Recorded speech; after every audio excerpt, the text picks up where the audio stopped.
What's up, everybody? It's the Digital World Podcast. And today we're going to go over some news that happened over the weekend. Of course, you guys know that there was a Bitcoin conference and there was a lot of stuff that came out of that. But I'm going to show you one clip from that. But before we begin with that, let's start with this. Now, there was news regarding a G7 agreement that happened on global taxes, and they're going to set a minimum corporation tax. I do believe that there is more to the agenda than meets the eye. I think this is a way to, and I may be mistaken, but I think there's a global coordination on underway that's seeking to get the whole world under the same tax structure. Because if you're gonna, um, we've been talking about using, XRP as the bridge asset, and we know there's a new Bretton Woods that's happening, and it's called the realignment that's going to take place in August from the 11th to the 13th. And so they've been talking about a new financial system, a new Bretton Woods moment, like Kristalina Georgieva has been saying. And you can't have that global financial system, for lack of better words, because I think that's what it is, but maybe there's a better way to describe it. But you can't have that without having a global tax structure or new ways of regulating it all on a global scale. And I think that by the G7 coming together and agreeing on certain things, such as this minimum corporation tax, it sets the stage for other things down the line. And it'll trickle down from G7 to G20 to G30 and so forth and so on. And this is just the beginning. But now that there's success on the G7 level, it's going to trickle down.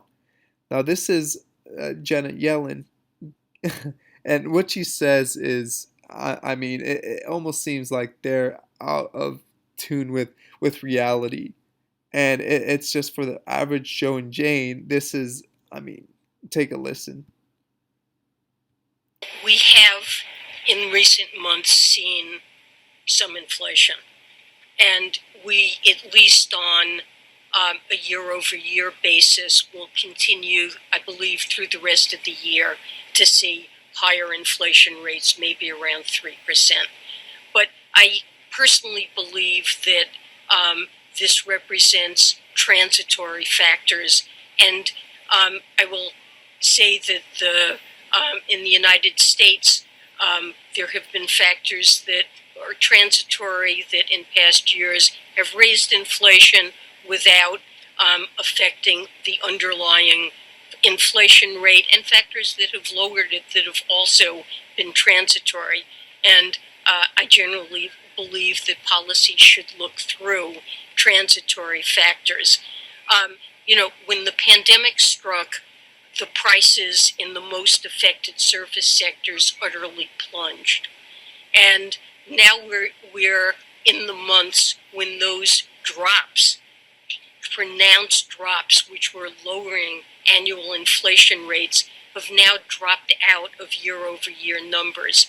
And we're moving into a phase where our economy is recovering, and some of those prices are moving back up to normal.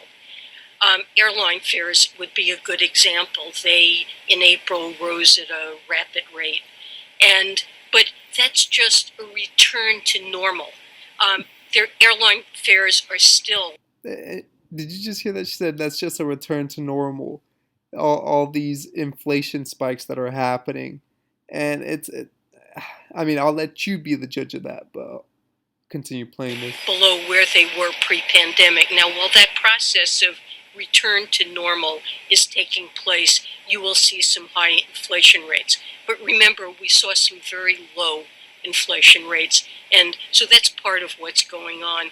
We also have some supply bottlenecks that are affecting sectors of the economy.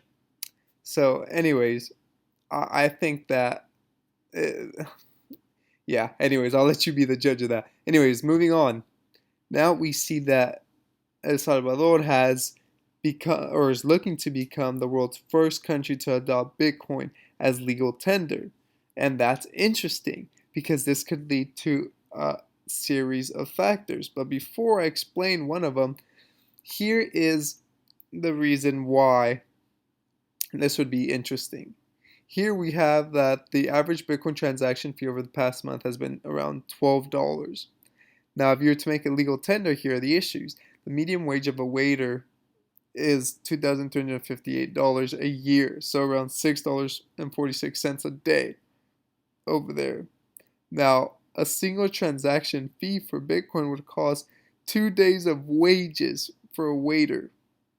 Now, do you think that's going to solve the issue or the problem?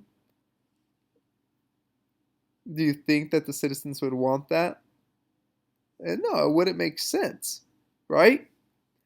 But, and here they're trying to prove the point that who, who would want to do that if it will take 2 days' wages? They would rather just stay with what they currently have and buy food to survive, not have to pay those transaction fees. Okay? Now, on to the next point. Now, that's one thing I wanted to know. Now, if it does become the world's first country to adopt Bitcoin as legal tender, what do you start thinking now? Do you remember this interview between Brad Garlinghouse and Russ Lucko? I think that's how you pronounce it, from the IMF. Now, the question was, do you see IMF holding crypto assets in the future? And Russ Lecko responded, for that to happen, some country will have to use a crypto asset as its currency. Oh, now it starts to click. You see? So could this be a move that allows for the IMF to now put digital assets on their balance sheets? And it's starting with the country of El Salvador, and it's, it could lead to more digital assets. So is this where it happens? That would be interesting to watch. Just thought I'd bring that up your radar.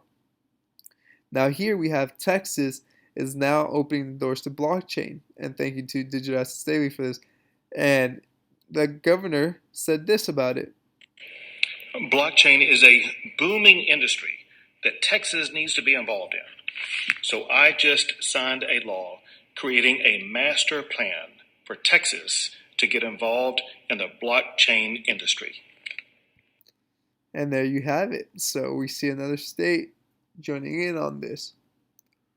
Now, this is one of the videos I was going to show you from the Bitcoin conference.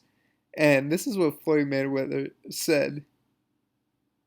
And I believe that it's going to be, another cryptocurrency that's going to be just as large as Bitcoin someday. It's okay. That's no different from Uber and Lyft.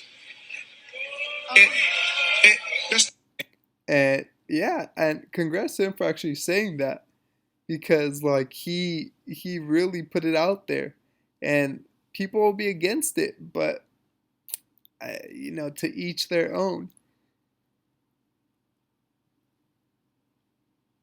Now we have here Benoit, and listen to what he said, and this was in 2020.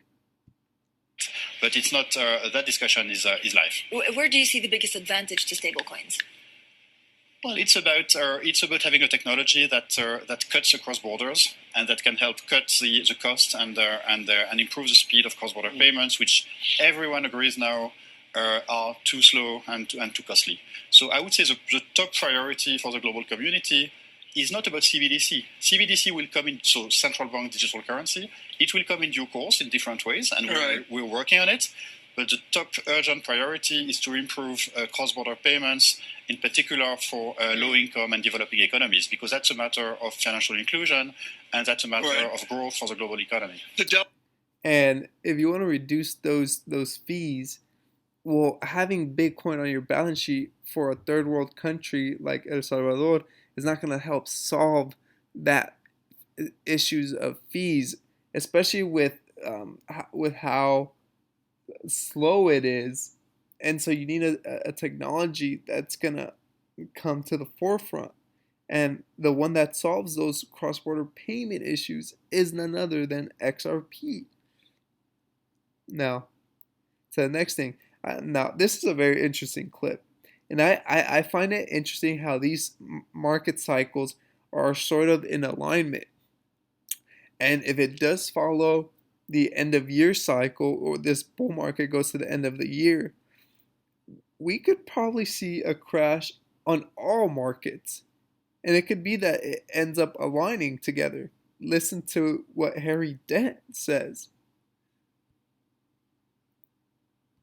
Would be the best time with all these cycles. That means we're going to have a ferocious crash because we're going to go to lower, back to 2009 lows or lower. And to do that in that fast a period of time would be probably the sharpest crash we've seen potentially in history. So this is a time to get serious, okay? And we're just going to look at this.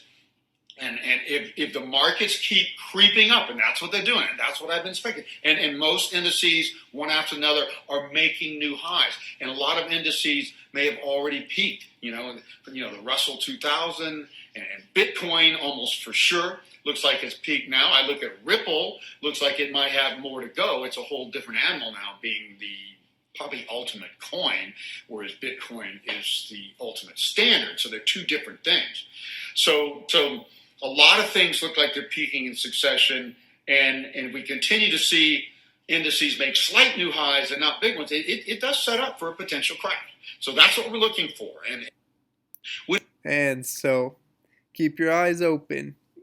Keep on the lookout. And that's what I always talk about.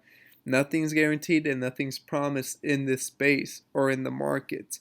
When you have an opportunity to take those profits, do so. And that's not financial advice. Everyone has their own plan, and you follow your plan. But when you see things going the way they do, it could set up for a potential opportunity. Hope this episode has brought you some value. Like and subscribe. Comment below. What are your thoughts? As always, I like hearing from you. This is the Digital World Podcast, and I'll see you in the next episode.